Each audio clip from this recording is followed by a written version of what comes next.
This is the fastest we've saved a marriage. In just 3 weeks, this guy took his marriage from ruin to reconnection. Not every guy saves their marriage as fast, but David's example shows how you can use the most impactful behaviors to get the quickest results. So in this video, I'll share the 5 do's that David did to shift the dynamic of his marriage and how it led to his wife moving back into their home in just weeks after that. It's crazy, man.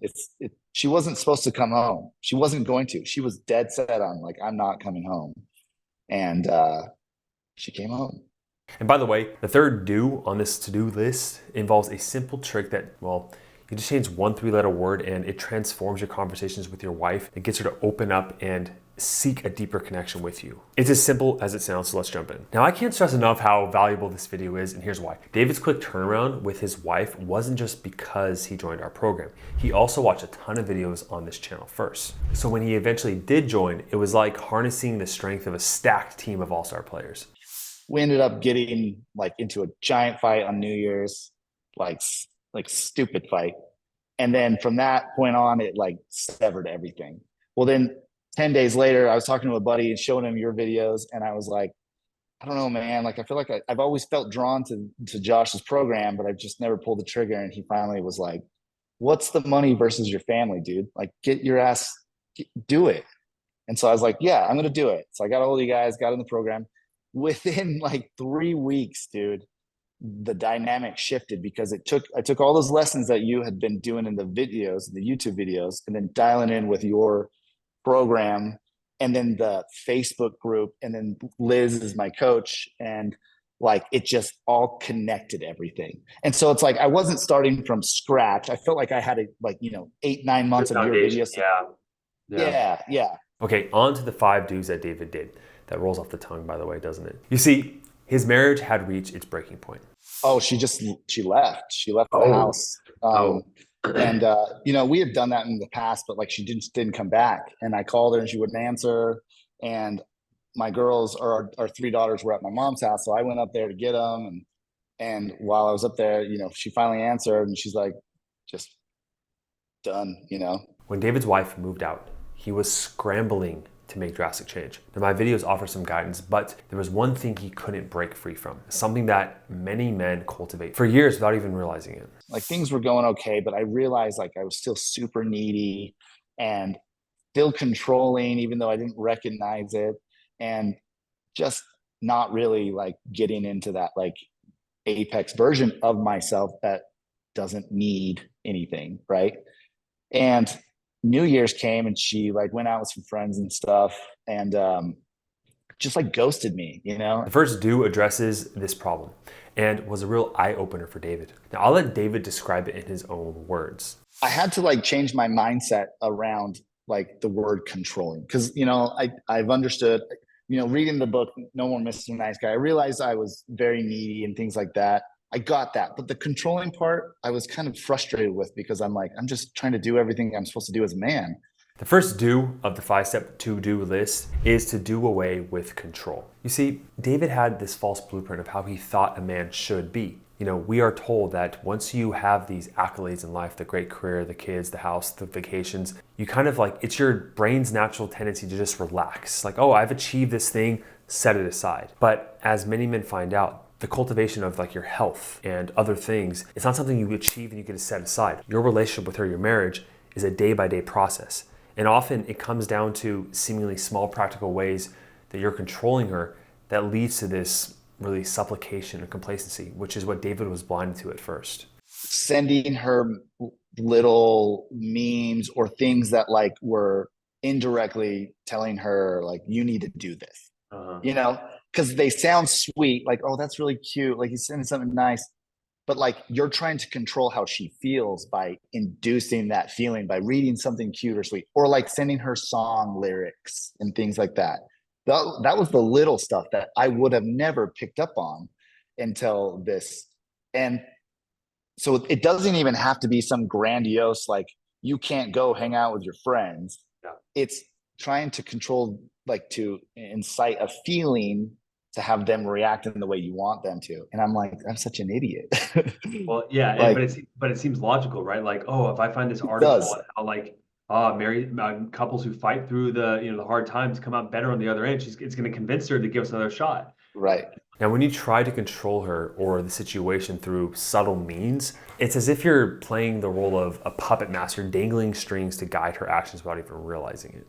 This kind of behavior, though it might seem harmless at first, it erodes trust and compromises the sense of equality that's crucial for a strong relationship. Instead, practice letting go of control, stopping yourself when tempted to sway her feelings. But it's not just the role of the puppeteer you want to avoid. Failing to grasp this next do makes you the puppet controlled by her emotions, essentially, which it drains both her respect and attraction for you. Here it is in David's words. And that night she broke the boundary. We got into a kind of an argument. Well, she got kind of mad at me, and because I brought something up after she had started talking about things, and I just kept cool. I was calm. I was like, I'm not going to fight with her. There's no point. She's like, I have to go. I'm getting out of here. Like, she just wanted to leave the room, because she got heated. And so I was like, okay. And she left. And then, I just chilled and calm. She texted me like 10 minutes later, do you want to come upstairs and eat food with me? And so I went upstairs, and she even told like the therapist, like, he literally handled that perfectly.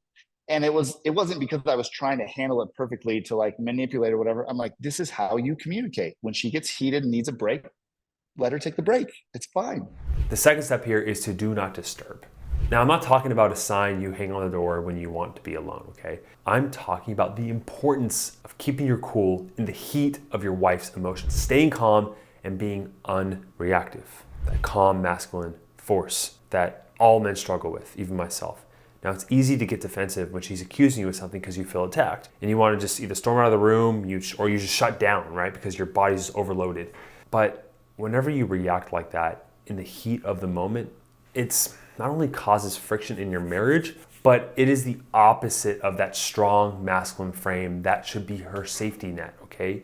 That keeps her feeling that she can be herself and you won't abandon her or suffocate her, okay? So you're no longer this puppet by her emotions. You let her emotions flow and you are that shore that just allows her to come across it. And a lot of guys, what happens is that they'll even layer in levels of intellectualism on top of it. They'll try to like beat her with logic. Well, if you just didn't say that thing, what do you mean it's 5 times? I didn't do that 5 times. I count it's 3 times. It's like you're focusing on the wrong thing here, right? But all of that is a reaction to her emotion. Instead, you must take that step and be calm and then respond. Now, listen to David describe how he achieved this. That was hard to get myself to start to recognize that it wasn't a personal attack, and to also like allow my feelings to process, and sometimes someone will she'll say something that I just want to like rebuttal back, but then now I have that pause, that space you talk about, the space between like responding and that space honestly is so important. And now I take it, because I cherish that space before I just start to spew out words. And that's what you teach. It's like learning these, and again, they're micro adjustments. It's not some crazy big like do this and everything's solved. It's like, no, you've got a lot of things to solve. It's a puzzle. But once you start putting the pieces together, you start to feel like you can handle anything, and you stop the needy behaviors. You stop being so taking everything personally. David talks about these micro adjustments, okay, that all work together to change your wife's feelings toward you, to get her to open up as you keep putting positive deposits into her emotional bank account. Just like a rope becomes strong when many strands are woven together, right, into one cohesive cord. Now, this third to-do is an important strand in that rope. How changing one 3-letter word will transform your conversations with her completely. And you didn't even realize that this was an issue because it doesn't seem like it is, but just hear from David first. You start to listen. You start to ask better questions. Man, the what and the how questions instead of the why that you teach, mind blown. And it's funny because, dude, I run a 7-figure company, man. It's not like I'm an idiot, but I've been an idiot for my 11 years of marriage. That's a really good point that not a lot of people touch on. Like the why questions is like, well, why is this? It's like it kind of assumes that it shouldn't be that way, right? Right. Instead of saying like, well, how would you feel if this was different? Or what about this upsets you, right? Like those are different questions, and it leads a whole different conversation, a whole different. Oh yeah. Now the step here is to do communication justice. When you respond to your wife with the why questions, why do you always accuse me of this? Why are you so emotional? Why are you using that harsh tone? Why can't you just chill out? Now, there's this assumption that it shouldn't be that way when you say why. That's the underlying implication. Now, the right way to be introspective, and yes, there is a wrong way. Studies show that asking why can lead to a focus on problems and it's kind of encourage like a confirmation bias. It might trap individuals in the past, causing them to fixate on issues instead of exploring solutions, right? This is what therapy does. And additionally, it can stir up negative emotions and create resistance instead of constructive feedback. But when you change the why into a how or a what, it leads to a whole different path in conversation. And look at how it completely changes interactions with David and his wife. And putting those to practice, man, literally helps her be able to open up. And it doesn't yet, it's not like I'm attacking her when I ask questions. And so, yeah, that changed a lot for me as well. So again, these micro adjustments. I know. Now, this fourth step might take some time to really sink in, but when it does, your actions will they'll come from a new place, really. Not from neediness, but from authentic confidence, because it's not about her anymore. Now, this shift creates a ripple effect of attraction, drawing her to you with a magnetic pull that she honestly can't resist. David describes it perfectly here. And dude, like I said, when the puzzle pieces clicked together from your program to everything you set up, I feel like I'm back. I feel like I'm back. And there's no like the needy, like her, she's important to me, but like I'm important to me now.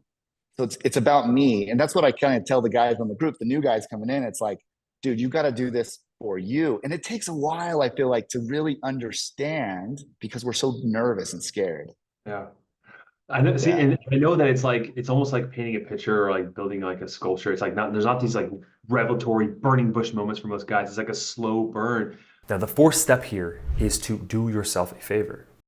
Now, what most of these guys don't recognize is that, try to think of this yourself. Think of the last time she was upset. Did you go into your head saying to yourself, what can I do to make you happy? Or did you think, what can she do to make me happy, right? And underlying the people pleaser, even though there is like this resentment sometimes and that you may seem like you're being selfish or you're focusing on yourself, ultimately you're focusing on yourself in the wrong ways. You're trying to make her the paragon of making you feel better instead of you taking care of yourself. And when you take care of yourself, then you are on your purpose and she sees you as less reactive. Now, there's a great movie scene illustrating this point, okay? It's from The Pursuit of Happiness. Now, in the final scene, after overcoming numerous struggles and hardships, Chris Gardner, played by Will Smith, lands a job at a prestigious brokerage firm. Now, in this scene, he's not just regaining his footing, but also rebuilding trust with his son and others around him. Now, through his determination and commitment to change in his circumstances. This part of my life, this little part, is called happiness. Now, it is how your wife knows your changes are real and she's able to trust you again because you've changed on a deep level. But we're about to go even deeper with this final do. Now, listen to this golden advice from David. I was just floored with how good it is. As long as you can slow down and you can start to really do the work, what does that mean? Like I heard that so many times throughout the year. Do the work. What does that mean? Oh, that means you're going to have moments where you feel like everything is going downhill so fast and you don't have anything to do. But that is when the work starts. How do I accept what's going on and start to process it? That's doing the work. Literally sitting in those feelings of sadness or sorrow or whatever and working them out, like literally working them out, understanding where they come from, why they are there, researching, asking better questions to the coaches and whatnot. Like the obvious final do is to do the work. Look, at the end of the day, here's my belief. I believe that we are put on this planet to learn certain things about our life, about others, about love, about self-actualization, about why we're here, and struggles and obstacles are the path to that learning, okay? They're the path to growing. And if you believe in God or some other force, it doesn't matter, this intelligent being that created us wants you to go through this pain to learn the lessons. And if you don't look inward and do the work, it's gonna give you this lesson in different forms, okay? So see this as an opportunity. I know it is painful. I know it is hard. I know you want to get out of the pain, and that's a good thing because you're not masochistic, but at the same time, do the work. Find the meaning behind this pain. Now, David talking about doing the work really just speaks to me because I see a ton of guys try to rush through the process of winning their wife back. And that rushing, she feels that, and that's what neediness is. Okay, but there's an internal switch that has to happen first before you even put the work in. Now listen to this and tell me if it strikes a chord with you. It's so easy for people to say, no, I get it. I know why it happened. But like, do you Yeah. really, like, have you really like had huge insights? Because until you change your perception of things, nothing is going to change. And that perception only comes from insight, right? And so, I mean, that's what a miracle is. It's a change in perception. Right. That's all it is. Yeah. And that miracle only occurs when you go within and you have to like you explore. But like to what you were saying too, it's like when you have other guys that you're bouncing ideas off of and coaches who've seen it all, it's like those things do come a little bit faster. Like Now, before I wrap up, here's a bonus clip that just because I'm so biased and I 100% agree. Slow down. Slow down. Slow down, because your brain will play out every scenario possible, and it doesn't do you any good. And honestly, this is funny. Invest the money in your program, because it was what connected all the dots for me. And I know that sounds like silly, whatever, but like it's true. Like it literally, the way you have things laid out with the groups and the BI, brothers in arms. So if you want to find a way to win her back that you haven't tried before, nothing else is working, you know it's not going to get better until you do something different. Right? That's why you can set up a call with our team down below. It is a free call, but you have to be fully ready to say, this is my side of the street. This is why I know she's worth winning back and my part in it. Okay, that's what you have to say to yourself, because we do not take in guys into our program who do not see their side of things, how they led to, I don't care what she's done, you have a part in this, okay? But if you recognize you have humility around that and you're ready to improve yourself and you're ready to win her back, that is you. She's worth fighting for. Click that link down below, set up a call with our team. All right. Oh, by the way, here's another video right here if you want to watch another amazing video on a guy we helped save his marriage. I'll see you in the next one.